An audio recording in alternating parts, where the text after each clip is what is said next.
స్వాతి గారు తిరుపతిరావు గారండి. మరి భర్త వయసు 34 30 34, భార్య వయసు అంతే. ఇద్దరూ కలిసి చాలా కాలం పాటు ప్రెగ్నెన్సీల కోసం ట్రై చేశారు.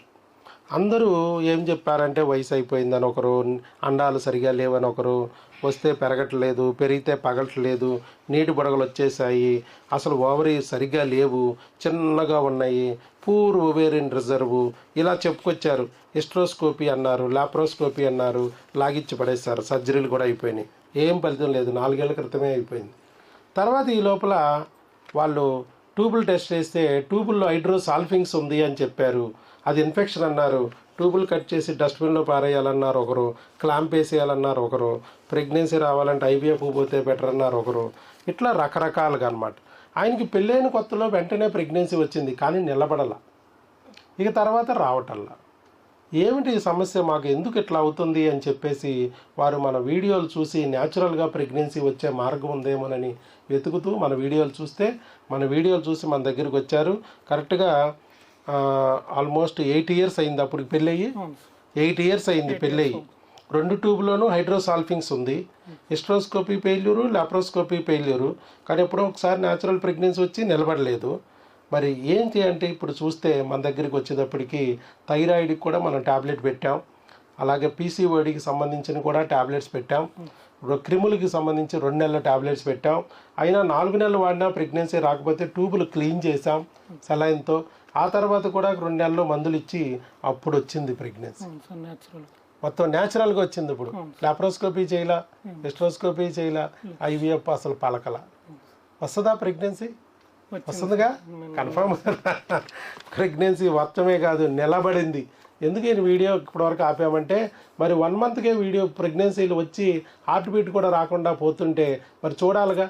మనం ప్రెగ్నెన్సీ మన మందుల వల్ల వచ్చిందా, లేకపోతే ఏమన్నా ఊరికే ఫ్లూక్గా వచ్చిందా?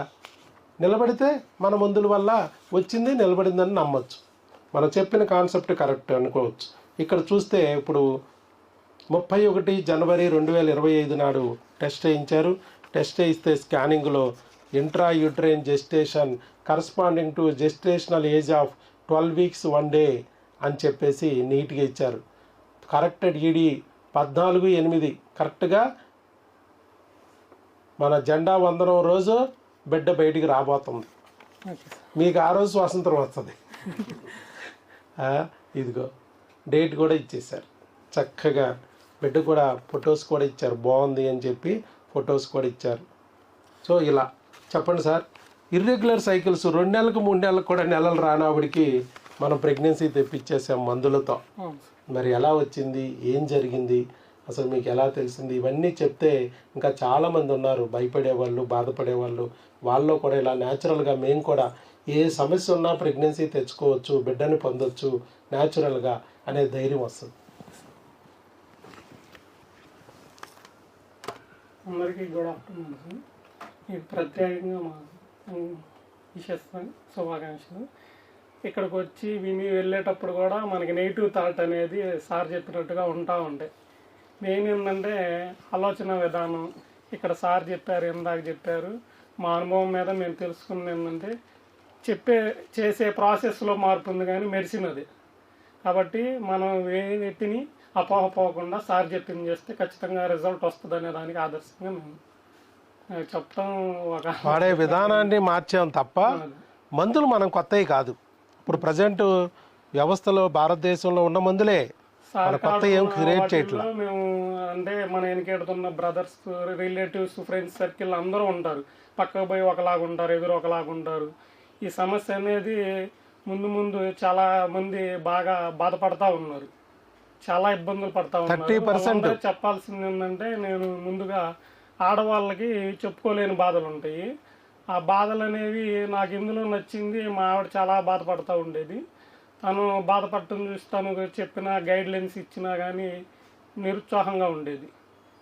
తను మళ్ళీ మెడికల్ డిపార్ట్మెంట్ ఎడ్యుకేషన్, కానీ పాజిటివ్ యాటిట్యూడ్ ఉండేది కాదు.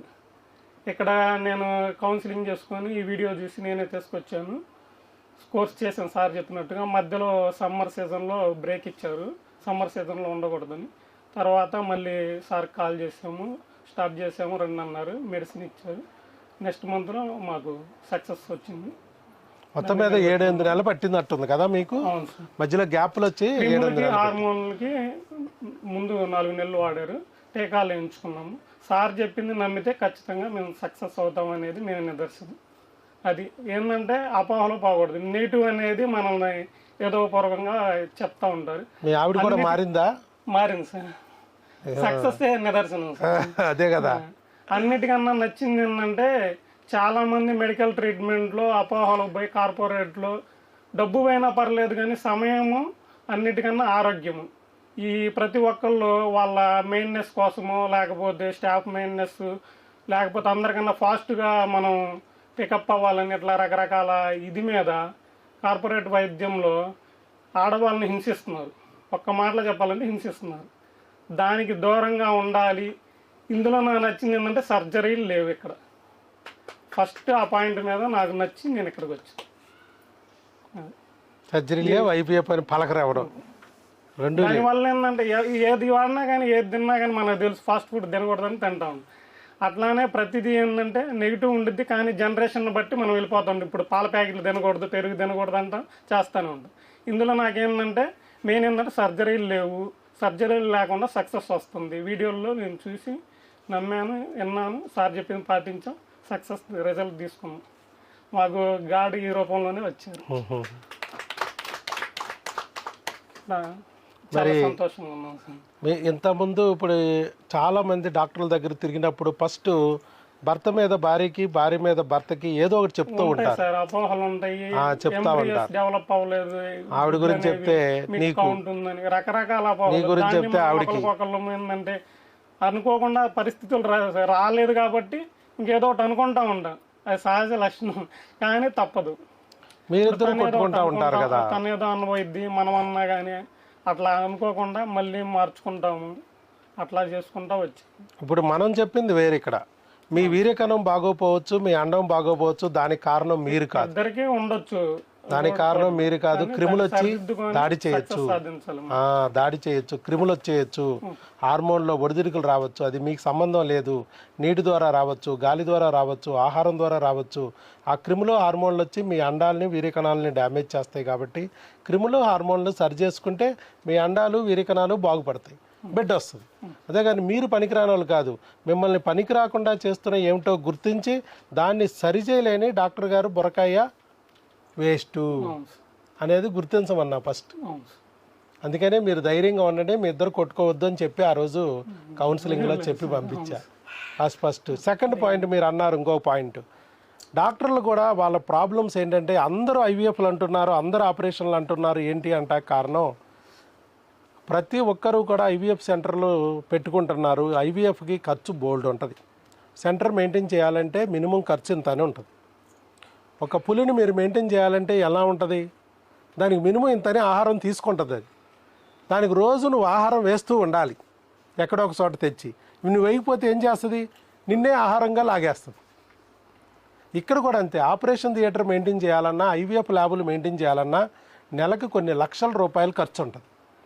దానికి తగ్గ ఖర్చుకు తగ్గ మరి మనుషుల్ని దానికి తోయకపోతే, ఆపరేషన్ థియేటర్ని నింపకపోతే, ఐవీఎఫ్ ల్యాబ్ని కదిలించకపోతే డాక్టర్ గారు ఉండరిక, ఆయన్ని తినేస్తుంది. అందుకని తప్పదు. ముందేమో సరదాగా పెట్టేస్తారు, తర్వాత దాన్ని మేపలేక అందరినీ దాన్ని బలి చేయాల్సి వస్తూ ఉంటుంది. అది ఒక సమస్య. కానీ ఇప్పుడు ఇంకొక పాయింట్ చెప్పారు మీరు, పిల్లలు పుట్టిన వాళ్ళ జనాభా బాగా పెరిగిపోయారు. ఒకప్పుడు ఎక్కడో ఊర్లో ఒకరిద్దరికి పిల్లలు లేరని వినేవాళ్ళం. పలానా పుల్లయ్య గారు మనవరాలకు లేదండి అని చెప్పుకునేవాళ్ళు. ఇప్పుడు ఎలా ప్రతి ఫ్యామిలీలో పిల్లలు లేని వాళ్ళు ఉన్నారు. ఇంకొక 5 ఏళ్ళు ఆగితే మీరు ఊర్లో ఎవరికన్నా పిల్లలు పుడితే ఊరంతా వెళ్తుంది విచిత్రంగా. ఎట్టా పుట్టారా నీకు? పుట్టారా? నిజమేనా? అంటే పిల్లలు పుట్టిన వాళ్ళు చాలా అరుదుగా ఉంటారు. కారణం ఏంటనేది ఎవరూ చెప్పలేకపోతున్నారు. ఇప్పుడు 30%కి వచ్చేసింది ఇన్ఫర్టిలిటీ. షుగర్ సబ్ పేషెంట్లు అంతమంది లేరు, అలాగే ఎయిడ్స్ పేషెంట్లు అంతమంది లేరు. బీపీ పేషెంట్లు, షుగర్ పేషెంట్లు కన్నా మించిపోయింది ఇన్ఫర్టిలిటీ. పెళ్లి చేస్తే 100 మందిలో 30 మందికి పిల్లలు పుట్టరు. చూడండి ఎంత దారుణం కదా. 10 మందిలో 3 పుట్టట్లా. మరి ఇలాంటప్పుడు ఏంటి ఇంత ప్రాబ్లం ఎందుకు వచ్చింది అని ఆలోచించుకోవటం లేదు. ఆ రూట్ కాజ్ని ఎవరూ సరిచేయట్లేదు, అది మెయిన్ ప్రాబ్లం. దానికి కారణం అనేది ఒక క్రిములు కొన్ని అవి స్ప్రెడ్ అవుతున్నాయి, అందుకే జనాభాకి అంటుకుపోయి పిల్లలు లేని సమస్యను తీసుకొస్తున్నాయి అనే కాన్సెప్ట్ని మనం తీసుకొచ్చి దాన్ని ఇంప్లిమెంట్ చేసాం. అంతేగాని మసిపూసి మారేడికాయ చేస్తే ఆ క్రిములు తొలగించుకోకుండా నువ్వు ఐవీఎఫ్ పేరుతో నువ్వు ఏం చేసినా ఇది ఫలించదు, రిజల్ట్ రాదు అని చెప్పి మనం ఆ క్రిములనే తొలగించే పని చేసి ఐవీఎఫ్ లేకుండా ఆపరేషన్ లేకుండా ప్రెగ్నెన్సీలు తెప్పిస్తున్నాం. ఐవీఎఫ్ లేకుండా ఆపరేషన్ లేకుండా నేను ఒక్కడనే ఈ ఘనకార్యం చేశానంటే మన పూర్వీకులందరూ అలాగే చేశారు. మన తాతలు ముత్తాతలు బామ్మలు మామలు అరడజన్లు డజన్లు కన్నారు, ఒక ఐవీఎఫ్ లేదు, ఒక ఆపరేషన్ లేదు. అలా ఫ్యామిలీ డాక్టర్ లాగా నేను ఉన్నాను. అదేవిధంగా ఈరోజు చాలామందికి 14,600 మందికి ప్రెగ్నెన్సీలు ఇచ్చాం, ఒక్క ఐవీఎఫ్ లేకుండా, ఒక్క ఆపరేషన్ లేకుండా. అంతమందికి ప్రెగ్నెన్సీలు ఇచ్చిన డాక్టరు మీకు వరల్డ్లో లేడు. మరి అలాగా దేవుడు దయ వల్ల ఆయనకి నా వీడియో కనిపించింది, నా దగ్గరికి తీసుకొచ్చి నన్ను నమ్మేటట్టు చేసి 8 నెలల పాటు నిలబడేటట్టు చేసి ఆ మందులు వాడేటట్టు చేసి ఆ బిడ్డని వచ్చేటట్టు చేసిన వాడు ఆ దేవుడు. ఏ దేవుడు నమ్మావు నువ్వు? నేను ఒకరిని దేవుడు పంపించిన ఒక దూతని, వైద్య గురువుని నేను, అంతే. గురుదేవో భవ అనుకో, వైద్యో నారాయణో హరి. ఓకే, నువ్వు అసలు ఏ దేవుడు నమ్మావు? శివయ్య బోలా శంకరుని నమ్మావు. మరి ఆ శంకరుడు నీకు దారి చూపించాడు, తీసుకొచ్చాడు. మనం ముందే చెప్పాం, అది శివయ్య అయినా ఏసై అయినా అల్లా అయినా మీ కులదైవం ఎవరైనా పర్లేదు, దేవుణ్ణి అయితే గట్టిగా పట్టుకోండి అమ్మా, అప్పుడే దెయ్యాల నుంచి బయటపడతారు, అప్పుడే మీరు ప్రెగ్నెన్సీలు పొందగలుగుతారు, మీరు కూడా మాతృదేవత పితృదేవతలు అవుతారు, మీరు కూడా దేవుళ్ళు అవుతారు అని నేను చెప్పాను. అది పాటించాడు, ఇవాళ ఫలితం పొందాడు. పొందడమే కాకుండా తను పొందిన ఫలితాన్ని మళ్ళీ నలుగురికి చెప్పి మోటివేషన్గా ముందుకొచ్చి వీడియో ఇచ్చినందుకు వారి గట్టిగా చప్పట్లు కొట్టి అభినందిద్దాం. తిరుపతి గారు చాలా థ్యాంక్స్ అండి, మీరు మంచిగా ముందుకొచ్చి చెప్పారు. స్వాతి గారు మీరు నర్సరావుపేట నుంచి వచ్చి మన దగ్గర వాడి రోజు ప్రెగ్నెన్సీ పొందారు. అలాగే మన వాళ్ళకు కూడా ధైర్యం కలగడానికి వీడియో కూడా ఇచ్చారు. 12 వారాల ప్రెగ్నెన్సీ 3 నెలలు దాటిపోయి 4వ నెలలోకి వచ్చింది. ఇక ఇలాగే ఇంకొక నెల 5వ నెల అవకరాలు రాకోకుండా కూడా ఇప్పుడు బిల్లలిస్తాము. ఇప్పుడు ప్రెగ్నెన్సీ అబార్షన్ అవ్వకోకుండా 3 నెలలు ఇచ్చాం, మీకు నెల రమ్మన్నాం ఇచ్చాం. ఇప్పుడు అవకరాలు రాకోకుండా కూడా ఇస్తాము. ఇది కూడా మీరు 20వ వారం వరకు వాడుకున్న తర్వాత అక్కడ నర్సరావుపేటలోనే మీ ఫ్యామిలీ డాక్టర్ దగ్గరే వాడుకుని అక్కడే డెలివరీ అవ్వచ్చు. ఓకేనా? All the best, God bless. Right.